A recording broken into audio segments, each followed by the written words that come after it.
1 जून 2001। ये तारीख हर नेपाली के दिल में हमेशा के लिए बस गई। एक ऐसा दिन जो कि शुरू हुआ आम दिनों की तरह, लेकिन खत्म हुआ एक ऐसी त्रासदी से जिसकी किसी ने कल्पना भी नहीं की थी। दिन की शुरुआत आम भागदौड़ से हुई। काठमांडू की गलियां लोगों की रौनक से भरी थीं। किसे पता था कि उस रात जो होने वाला है वो उनके देश के इतिहास की दिशा बदल देगा। जैसे जैसे सूरज ढल रहा था, काठमांडू की गलियां शांत होने लगीं। एक आम शुक्रवार शाम के सुकून में परिवार वाले खाने के लिए इकट्ठा हुए, दोस्तों ने ड्रिंक्स के लिए मुलाकात की और शहर एक शांत रात के लिए तैयार हो गया।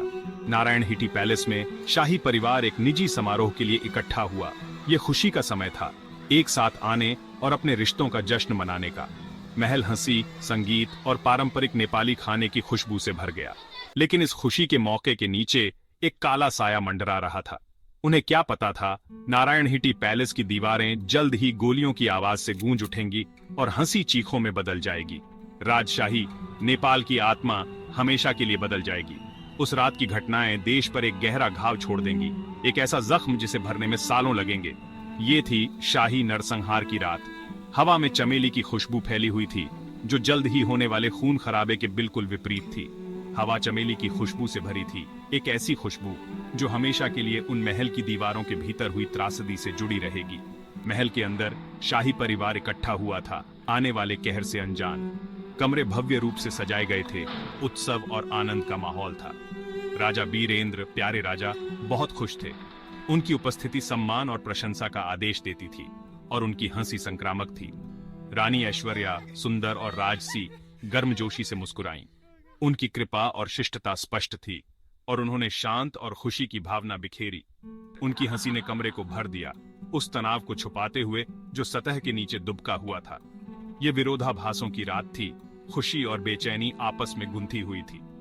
युवराज दीपेंद्र, सिंहासन के उत्तराधिकारी, काफी शांत थे। उनका सामान्य उत्साह एक उदास व्यवहार से बदल दिया गया था, जो उनके आंतरिक उथल पुथल का प्रतिबिंब था। उनका व्यवहार परेशान था, उनकी आंखें भीतर के तूफान को दर्शा रही थीं। उनकी जिम्मेदारियों और व्यक्तिगत संघर्षों का भार स्पष्ट था, जो शाम के उत्सव पर छाया डाल रहा था। यह एक ऐसी रात थी जिसे कोई भी कभी नहीं भूल पाएगा। दीपेंद्र परंपरा और उम्मीदों के बोझ तले दबा एक युवक प्यार में था। हालांकि यह प्यार केवल एक क्षणभंगुर भावना नहीं थी, बल्कि एक गहरा भावुक रिश्ता था जिसने उसके शाही पालन पोषण के कठोर मानदंडों को चुनौती दी थी। यह प्रेम उसके जीवन का एक महत्वपूर्ण हिस्सा बन गया था। उसका दिल देवयानी राणा से जुड़ा था, एक ऐसी महिला जिसे भविष्य की रानी के लिए अनुपयुक्त माना जाता था। सामाजिक दबावों और अस्वीकृति की फुसफुसाहट के बावजूद उनका बंधन हर गुजरते दिन के साथ मजबूत होता गया। यह प्रेम कहानी समाज के बंधनों को तोड़ने की कोशिश कर रही थी। उसके परिवार की राजनैतिक संबद्धता, उसका वंश सभी नेपाली राजशाही के कठोर मानकों से कम पड़ गए। सदियों पुरानी परंपराओं में डूबा शाही परिवार ऐसा रिश्ता स्वीकार नहीं कर सका। यह उनके लिए एक असंभव स्थिति थी। उसके माता पिता कर्तव्य और परंपरा से बंधे, अस्वीकृत। उन्होंने देवयानी को अपने वंश की पवित्रता और सिंहासन की स्थिरता के लिए खतरे के रूप में देखा। उनके लिए यह रिश्ता एक बड़ी चुनौती थी। राजा और रानी ने अपने बेटे के लिए एक अलग रास्ता पसंद किया। उन्होंने एक ऐसे भविष्य की कल्पना की जहां दीपेंद्र एक कुलीन महिला से शादी करेगा, कोई ऐसी जो शाही परिवार में सम्मान और प्रतिष्ठा लाएगी। यह उनके सपनों का हिस्सा था, एक शाही दुल्हन जो उनके वंश की विरासत को कायम रखेगी। यह सिर्फ प्यार के बारे में नहीं था, यह कर्तव्य, सम्मान और राजशाही के भविष्य के बारे में था। यह उनके लिए एक महत्वपूर्ण निर्णय था। उनकी अस्वीकृति का दीपेंद्र पर भारी भार था। युवा राजकुमार खुद को एक चौराहे पर पाया। उसका दिल देवयानी के प्रति उसके प्यार और उसके परिवार और देश के प्रति उसके कर्तव्य के बीच फटा हुआ था। यह उसके लिए एक कठिन समय था। उसने फंसा हुआ महसूस किया, प्यार और कर्तव्य के बीच फटा हुआ। उसका दिल परस्पर विरोधी भावनाओं का युद्ध का मैदान। उसकी जिम्मेदारियों का भार उसके दिल की इच्छाओं से टकरा गया, जिससे वह लगातार उथल पुथल की स्थिति में रहा। यह संघर्ष उसके जीवन का हिस्सा बन गया। महल की दीवारें, जो कभी ताकत और परंपरा का प्रतीक थीं, अब एक जेल की तरह महसूस हो रही थीं। उसे अपने मौन निर्णय से घुटन हो रही थी। भव्य महल का हर कोना उसके पूर्वजों की उम्मीदों से गूंज रहा था। उसे उस विरासत की याद दिला रहा था जिसे उसे कायम रखना था। ये विरासत उसके लिए एक भारी जिम्मेदारी थी। देवयानी राणा कोई आम औरत नहीं थी। उसकी खूबसूरती मनमोहक थी, उसकी आत्मा स्वतंत्र। वह सब कुछ थी जो एक पारंपरिक शाही पत्नी नहीं थी। दीपेंद्र के लिए वह ताजी हवा की सांस थी। उनका प्यार एक खतरनाक रहस्य था। अंधेरे में गोलीबारी, एक राजवंश का पतन।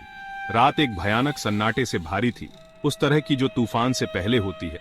महल, जो आमतौर पर भव्यता और स्थिरता का प्रतीक होता है, अब आने वाले समय के एक पूर्वाभास के रूप में खड़ा था। यह एक ऐसा दृश्य था जो भय और अनिश्चितता से भरा हुआ था। सभा की रात, तनाव आखिरकार टूट गया। अपने शाही पोशाक में सजे परिवार के सदस्यों ने आसन्न तूफान को भांपते हुए चिंतित नजरों का आदान प्रदान किया। बातचीत तनावपूर्ण थी और हवा अनकहे शब्दों से भरी थी। हर कोई जानता था कि कुछ भयानक होने वाला है, लेकिन कोई भी इसे रोकने में सक्षम नहीं था। शराब और निराशा से प्रेरित होकर दीपेंद्र ने पार्टी छोड़ दी। उसके कदम लड़खड़ा रहे थे, उसका दिमाग भावनाओं के मिश्रण से घिरा हुआ था। उसकी जिम्मेदारियों और व्यक्तिगत उथल पुथल का भार सहन करना बहुत अधिक हो गया था। वह अपने भीतर के राक्षसों से लड़ रहा था जो उसे अंदर से खा रहे थे। वह कुछ क्षण बाद लौटा, एक नहीं बल्कि 2 असॉल्ट राइफलों से लैस। यह दृश्य चौंकाने वाला था। एक राजकुमार कयामत का अग्रदूत बन गया। उसके इरादे स्पष्ट थे और कोई वापसी नहीं थी। यह एक ऐसा क्षण था जिसने सब कुछ बदल दिया। उसकी आंखें, जो आमतौर पर गर्मजोशी और दया से भरी होती थीं, अब ठंडी और दूर थीं। परिवर्तन द्रुत शीतन था, उस आदमी के बिल्कुल विपरीत जिसे उसका परिवार एक बार जानता था। यह एक ऐसा रूप था जिसे देखकर कोई भी कांप उठता। गोलियों की आवाज गूंज उठी, रात को चीरती हुई। कभी शांत महल अब युद्ध का मैदान था। गोलियों की आवाज उसके भव्य हॉल में गूंज रही थी। हर कोने में भय और आतंक फैल गया था। क्रोध और निराशा से ग्रस्त युवराज ने अपने ही परिवार पर अपने हथियार घुमाए तो चीखें हवा में गूंज उठीं। यह दृश्य अराजक था। परिवार के सदस्य सभी दिशाओं में भाग रहे थे, हमले से बचने की कोशिश कर रहे थे। यह एक ऐसा दृश्य था जिसे कोई भी कभी नहीं भूल सकता। राजा बीरेंद्र बेखबर पहले गिर गए। उनकी राजसी उपस्थिति एक पल में चूर चूर हो गई। एक श्रद्धेय नेता का दुखद अंत। यह एक ऐसा क्षण था जिसने पूरे देश को हिलाकर रख दिया। रानी ऐश्वर्या, उनकी आंखें दहशत से चौड़ी, अपने पति के पास पहुंची। उसके प्यार और वफादारी ने उसे अभिनय करने के लिए प्रेरित किया, लेकिन तब तक बहुत देर हो चुकी थी। उसकी आंखों में दर्द और निराशा साफ झलक रही थी।